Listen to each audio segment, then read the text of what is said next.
You've got to put in the reps. Consistency is key. You can't go anywhere new. You got to come back again to being and embodying your new reality, the reality that you want to create. Be the higher vibrational you, then take aligned action in a consistent way, putting in the reps each time. Then your new reality manifests in the material world. So that is the correct order. Be the higher vibrational you first, then take aligned action in a consistent way, putting in the reps every day. Then your new reality manifests in the material world. So most people are trying to manifest a new reality in the opposite order. They're trying to manipulate circumstances. So reality becomes more comfortable for them. They're not putting in the reps first. They're not actually being the higher vibrational version of themselves first. They're not being who they want. They're not first being what they want to create.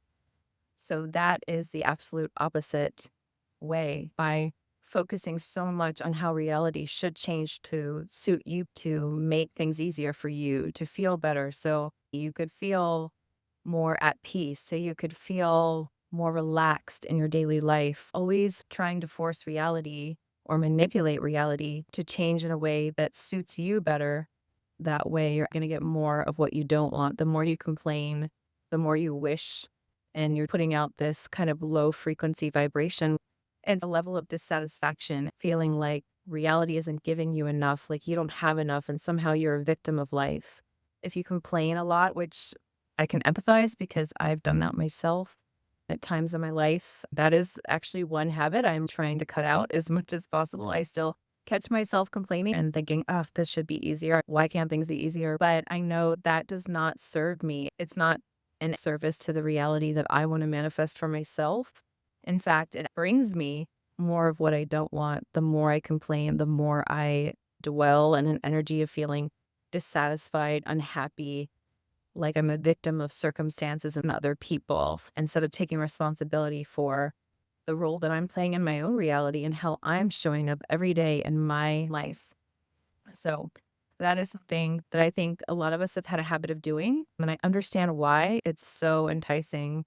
Our ego just wants to, that's part of its survival mechanism, part of its survival to just try to get more and more of what it thinks it wants from the material world without actually changing in any inner way to align with that higher vibrational reality, that more peaceful, loving, abundant, creative, joyful, relaxing. Maybe some of us just want more downtime, more time to be peaceful, more time to relax and spend with family and our children, our pets, whatever it is, more time to walk, more time to meditate, more time just to breathe and not be working so much. I understand that it can feel exhausting at times. It's tempting, especially after a long day of work or a difficult cycle in life where you're feeling burnt out because you had a lot to do or that was put on you, to fall into the trap, the old trap of complaining and feeling like life isn't fair. That's a deeply ingrained egoic human thing to do. And I've done that plenty of times myself. But the more that I allow that propensity, that inclination to complain, to express my dissatisfaction with something, oftentimes it's little things, but those little things add up. Sometimes it's bigger things. Thankfully, it's rarely the bigger things anymore, and it's tends to be like smaller things here and there that I'll feel disgruntled about for a minute or two, and then wait, what was I doing? Let me let that go because I know that energy wires your brain, your neural networks to like be in your RAS, your reticular activating system. I think that's what it is, but it wires your RAS, your neural networks in your brain to always be looking more and more for things to be dissatisfied with. The more that we're expressing our dissatisfaction, the more we're complaining, judging other people, ourselves, circumstances, our lives, that becomes normalized. I do recognize that is the default in society. Everybody does it. So you're not going to look weird if you do it. If you're complaining, that's unfortunately the norm in society. It's how we're brought up. It's heavily normalized. But that doesn't mean that it's good for us or that it's helping us get anything that we actually want in life. In fact, it's actually helping us get more of what we don't want in life, more circumstances for us to complain about, more circumstances for us to feel like a victim of and dissatisfied with and more grumpy about. And this is just a thing like in society. I think a lot of us feel, and I know I've had this too myself. So I felt entitled in my thinking, like there's, culturally speaking, like I think a lot of people in the West, especially, but all over the world, really, a lot of parts of the world, but especially kind of in Western society, there is this normalization of kind of a entitlement, even if you're not actually wealthy, like materially speaking or financially speaking, there still can be some level of feeling entitled because we do have a lot of privileges and a lot of like first world industrialized countries in the West. There tends to be this normalization of feeling entitled and our thinking life should be easier for us. It should just work better. Circumstances should somehow work for us to make us happy and satisfied. And that is completely, I know it's how we're trained and it's normalized. It's what we learn early on because we see our parents and our families and we see society doing that. But it is so the opposite of how energy and the universe and reality transurfing, law of attraction type, whatever you want to call it. But it's really the opposite of how these universal energies really work. They're wanting us to actually become the vibration, become the energy, embody the energy of really what we want to create. God, I would say universal source consciousness has put these desires, especially if they're true heart, soul line desires, which I've talked about in earlier videos on this podcast. It really puts certain desires for each individual and your particular path, which is beautiful and perfect for you. Those desires are not to be ignored. A lot of times, those desires and those goals, if it's a true heart soul aligned goal and desire, might be coming more from your feminine right brain and, of course, your soul and your heart, kind of this more artistic consciousness. Obviously, we know that in this industrialized Western capitalist society, a lot of times our creative spirit is often suppressed or exploited. It doesn't get the recognition or compensation that it deserves. And so we're oftentimes, and I know I was, and I know a lot of people I know were discouraged from if they were especially sensitive, creative, intuitive growing up, like I was discouraged. And I know a lot of other people like me or similar, also sensitive, artistic, intuitive, who were also discouraged from an early age from following that heart aligned, soul aligned path that was calling you. And there was probably, you probably created a particular part and a protector. Like if you know anything about IFS, internal family systems, it was created by Dick Schwartz or is it Richard Schwartz? I think that's the name.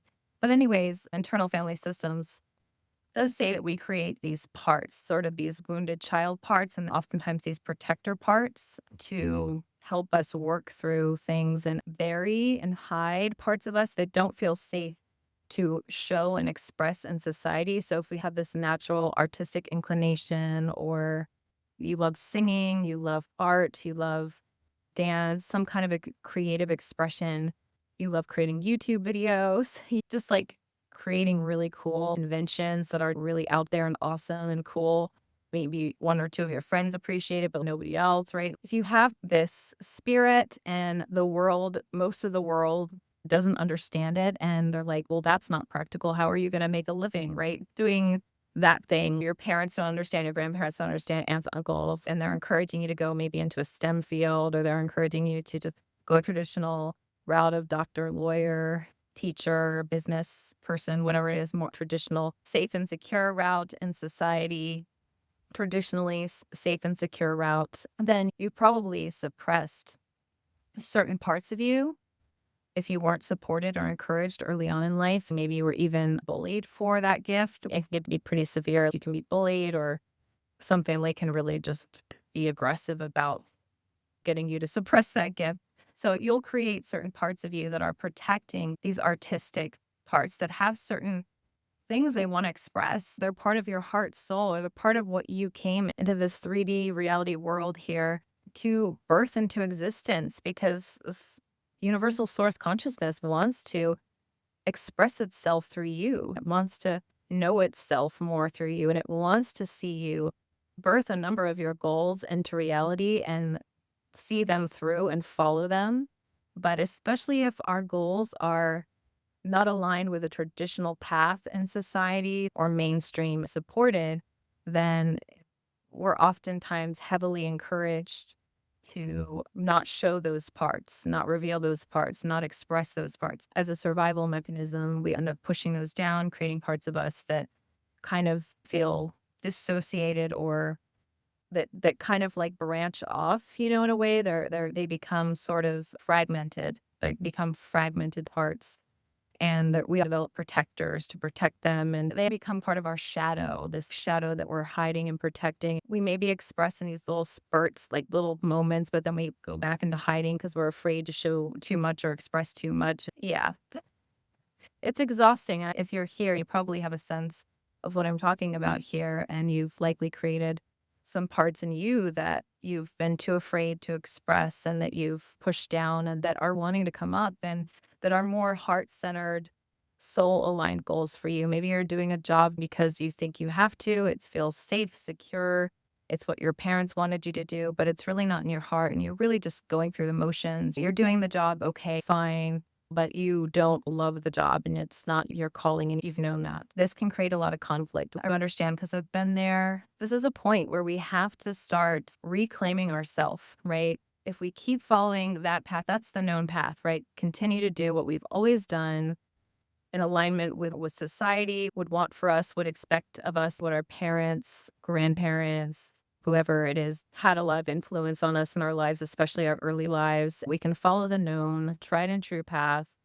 All along the way, we're probably feeling more and more frustrated inside, probably disgruntled. It maybe becomes really hard to keep suppressing our authenticity, a little bit soul dead, going through the motions of life. Like our light is just so dim because we've suppressed it so much and we just have no energy for life. And we feel like we're living more of a monotonous, robotic, obligatory life. That's really no way to live. This is your life, right? You're here to do something amazing because it's in you. Like you are part of the whole, the one universal source consciousness. I really truly believe that universal source consciousness, like whatever you want to call it, God wants to experience itself through us. And it wants us to learn to be brave, become less entitled, purify our thinking, and to earnestly put in the reps that are in alignment with what we really want, with our greater goals. Maybe those are artistic goals. It's always, maybe it's partially artistic, but it's something that's probably outside the mainstream. It's something that's new or a little bit risky or just different that most people in mainstream society and your parents just aren't going to understand if you tell them. So if you know that those people aren't going to support you, then it's better to keep quiet and not even tell them. If you've already said something, that's fine, but I wouldn't encourage you to say anything more to those people because you don't need their support. You can do this on your own. I know that feels scary and overwhelming, but it's going to help get you out of your comfort zone.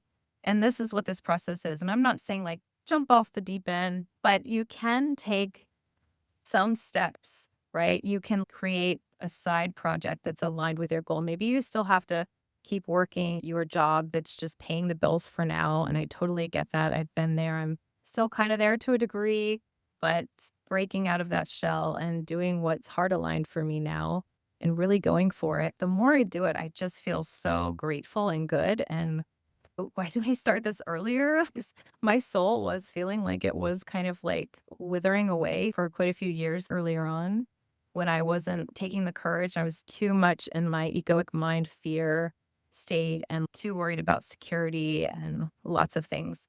But I'm finding that the more I take courage and I just try for things that I never got I could try for before if I break out of my comfort zone. And actually, there's trips that I'm taking this year that I would have never had the courage to take even 2 years ago. Like I would have never thought of it. I would have was so outside my radar, my norm. Like, but I scheduled them and it kind of felt insane and delusional. And yet here I'm doing it. There's like 3 trips and they're quite the investment. I'm actually fine. I'm finding that the universe is supporting me as I'm preparing for these trips and investing in these trips. One was in September. It was like a Gatsby summer afternoon picnic kind of thing. I enjoy the 1920s, kind of like the dress and the music and some of the ambiance of that time. I found this thing. It was so random. I got curious, started to follow my curiosity, and I gave myself permission to invest in getting on a plane with my husband and going there. It was also a stretch for him, for both of us. We were just like, but we're going to go there. And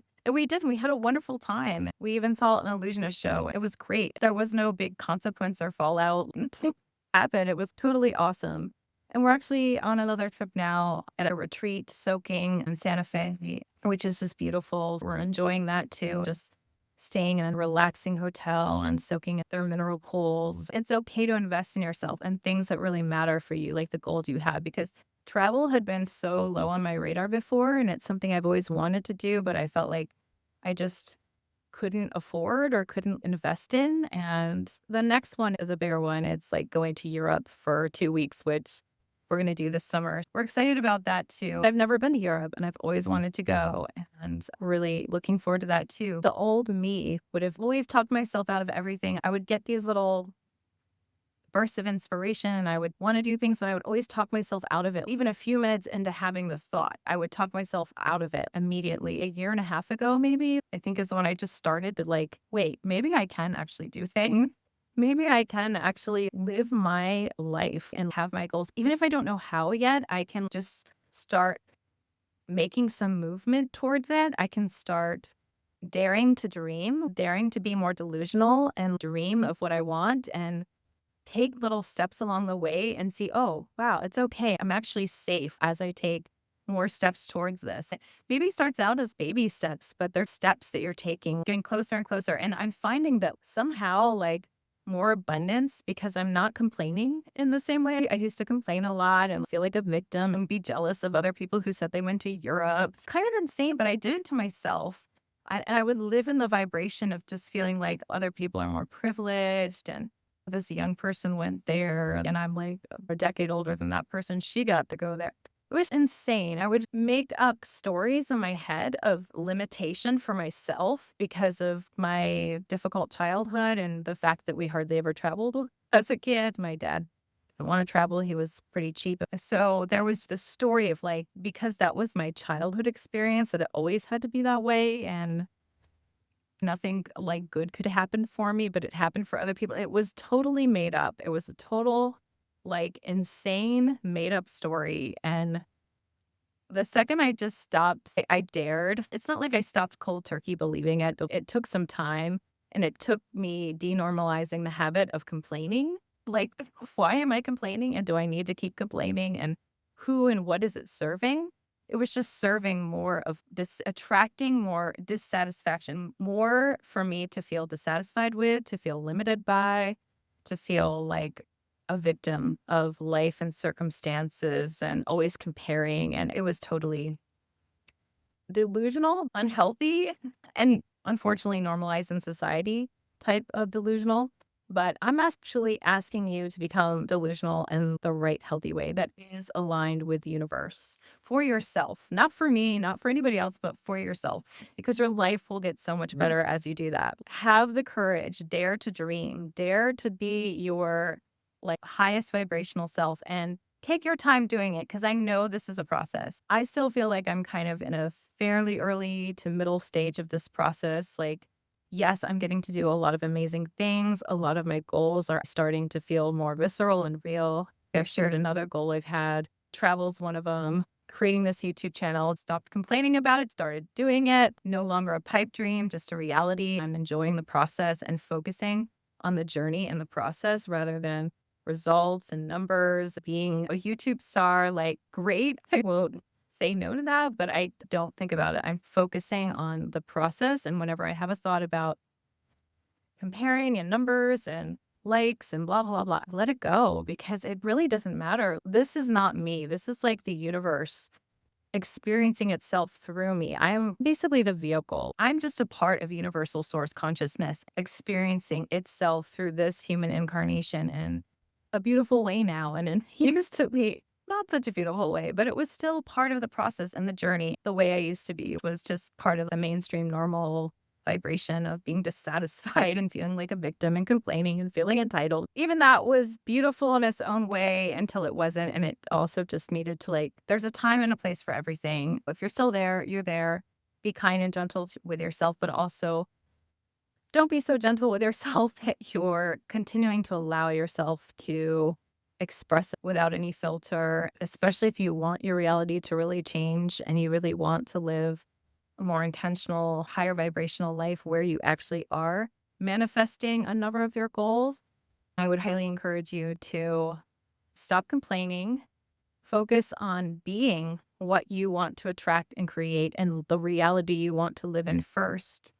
So meditating every day, or at least 3 or 4 days a week, being really consistent with that, setting aside time for yourself to do the things that are going to support you. Another goal that I feel is definitely coming to fruition slowly but surely. And I have a fitness goal, and then I'm working to become a lightweight bodybuilder. And I'm not worried about, oh, it has to happen in this amount of time. I was at first. Unfortunately, I fell into that trap for a week, and I was like, wait, what's going on here?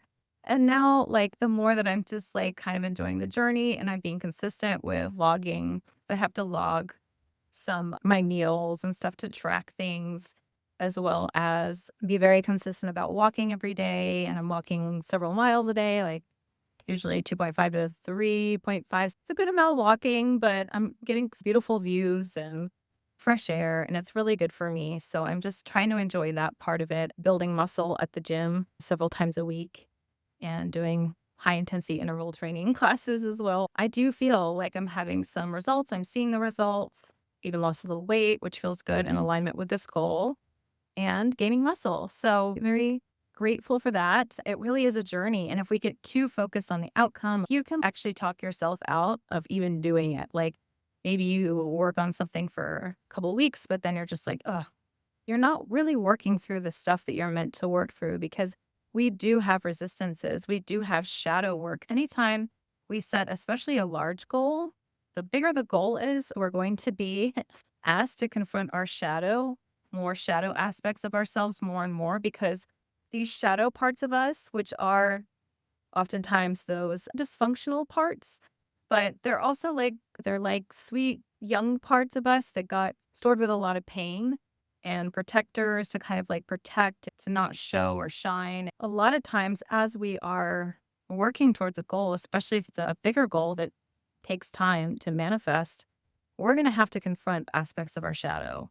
The shadow is going to come up in a very inconvenient way, and oftentimes not pretty way, to complain, to be disgruntled about something, or something difficult happens. We actually got a flat tire this weekend for a trip. I ended up laughing about it because it was kind of funny. I think there was a lesson for both me and my husband in that, but especially for my husband, he was not happy about it because he had to miss some soaking time, and on our vacation had to go to a tire shop and was not happy for some minutes about that. And then I was a little annoyed for a few minutes about oh, he's gonna miss soaking with me for a time, and I'm I'm here with him and I want to be with him. But yeah, so that came up, and that was really inconvenient, of course, but there were some lessons for us. And we were placing a little too much importance on this time, on our trip, and having it just be kind of idealizing the time and having it be quote unquote perfect, or just being idealistic in some way. This is life. It's never idealistic. Sometimes you get a flat tire at a really inconvenient time, and actually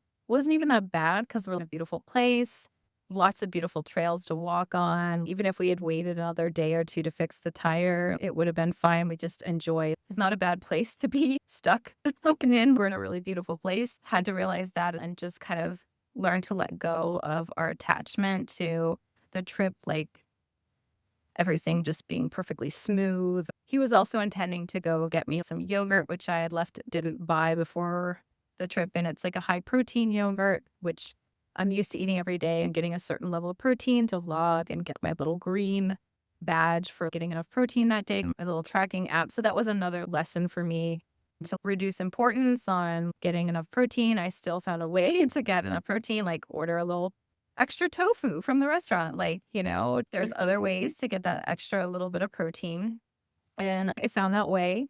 But just like it actually, when you're tested in these ways, whether they're small, and this was relatively small, I would say this flat tire issue, whether you're tested in some of these small ways or large ways, it's important. It's helpful to reduce importance on those things that come up because they are there to trigger or reveal certain shadow parts of yourself, certain parts of you that may be holding on to idealization, like this entitled idealization of how this thing should be. In our case, it was a trip to a beautiful spring, like a beautiful hotel with mineral springs. But in other cases, it's something else. You might be holding an attachment or an idealization or this heavy should, which places an importance around how this particular event, circumstance, whatever it is, should be like for you, right? So you can be happy and okay. It's important, serious business. So really like reality transurfing and I would say universal source consciousness really wants us to like take ourselves less seriously. When we say ourselves, we're talking about our egoic selves, the parts of us that are so attached and unhelpfully attached to outcomes, manifesting and showing up for us and being perfect or however we've idealized it in our mind that this particular event or circumstance should be for us. So it's important. We want to learn. I'm making importance important. Okay.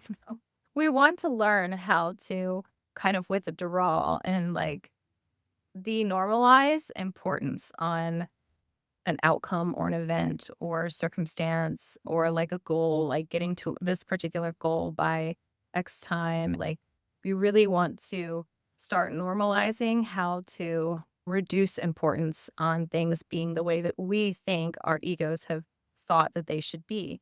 And then we can actually have a good laugh about it within a short span of time at whatever thing that life is testing us with whatever aspect of our shadow it's showing us. There were aspects of both my husband and my own shadow here where we were feeling a little disgruntled because it was inconvenient and it was on our vacation and I didn't have enough protein because he couldn't get to the store with the flat tire. All these things. I can't just eat any protein because I'm vegetarian, so I'm a little more limited than most people. Always looking for vegetarian, vegan protein. So there's these little things, but at first, for some minutes there, it felt kind of important and we felt kind of disgruntled about it, annoyed, that kind of energy. But we saw through it. It really doesn't matter. It's not important. There was another way for me to get protein. Like my husband got a really early appointment, so it didn't have to take up the whole day to get the tire changed. It only took up a few hours. We had plenty of soaking time left in the day, and it was all fine. So it was okay ultimately, but there was a lesson for us related to a shadow part of us that felt like that was attached to a should of how our trip, this vacation should be for us because we've invested in it, we've spent money and we've booked this. But it was a beautiful lesson that I'm really grateful for actually. And I think he's getting there too. He's feeling a lot better about it and more peaceful. And so, what you really want to do if you find your egoic shadow coming up and placing importance on something, whether it's, and I know it's harder, that was a small example. It's harder with things that are bigger or that feel like they have a heavier consequence. Oh, a flat tire when you're like at a nice spa vacation or whatever it is. Like, there's always an opportunity for you to work with your shadow in an aligned heart space way that is connected and aligned with your higher reality, your higher vibrational self, this you that you are becoming, burning more brightly and shining more brightly, daring to like live in a more authentic way, daring to be in alignment with what is really here for you to claim and to give to the world, right? Because we are here to provide value for the world in our own unique way, right? We each have unique gifts.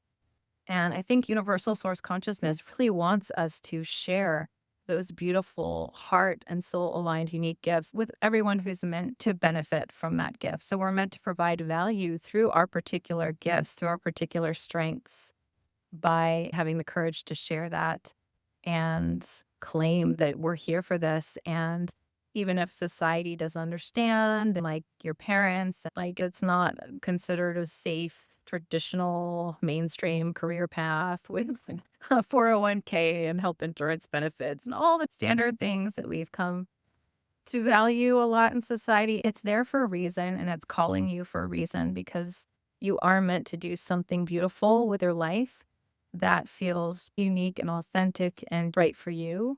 Only you can know what that is, and no one else can tell you. So, if anyone's trying to steer you in another direction, I would encourage you not to listen and to be mindful about who you share.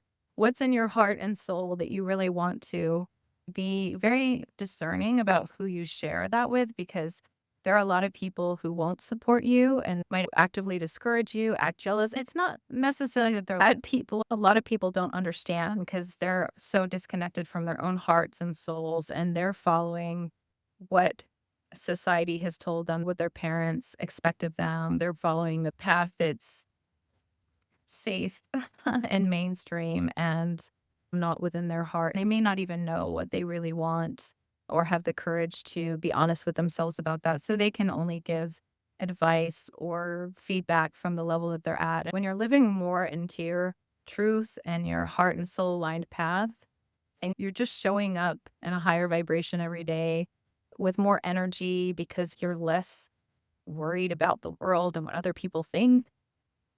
You're not complaining anymore. It frees up so much energy to live and be more present in your daily life with yourself and with others.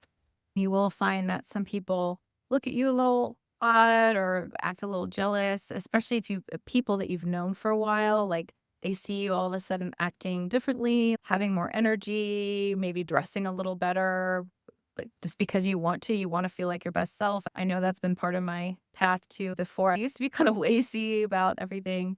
And lately in the last year and a half, I've just been like dressing a little better, not all the time. I still dress really comfortable and casual a lot, but I do like to go out once in a while and dress really nice and put on some makeup and do my hair really nice, especially if I'm going out to a dinner at a nice place. I like to do that. My husband does now too. We've upgraded our wardrobe a bit and we're really enjoying that. It's so different from how we used to dress. It's very different, but we're really enjoying it. Sometimes people look at us like, whoa, and they compliment us. They say, oh, you look so nice. And they oftentimes they'll put us at an extra nice table because of it that we weren't expecting or asking for because we're just showing up with this lovely energy and we're dressed beautifully. But nonetheless, there are other people who will give you looks and not understand and act jealous, especially people that knew you before you started shifting and started showing up as the you that you actually really want to be. So they might not understand and they might act jealous, and you might have to let some old acquaintances or friendships go because of that. And that's something that you ultimately have to be okay with because that's higher vibrational you is going to attract eventually in the right time and space for your soul. It's going to attract friendships that are better aligned, where people are vibrating at a more similar frequency with you. And the people who are your truest friends or acquaintances or family, the ones that are meant to stay in your life will accept that you've changed and they will let go of whatever jealousies or resentments they might have or misunderstandings, and they'll be like, "Oh, okay," and they'll try to understand, and they'll stay with you. You'll know that they're a true friend or acquaintance or family member because they're rising to meet you, and maybe they're asking you some questions because they want to learn for themselves. They might be curious, like, "Oh, how's that working?" And they might have a curiosity within themselves to start shifting in a way that's more aligned with their souls and heart's calling. So it's going to be different. Like some people will be meant to let go of those friendships, and other people, they're meant to stay for longer than just that season because they're really trying to know you and understand that they're going to be around for longer time. So I'm just going to end on that note, but thank you so much and have a great one. Bye.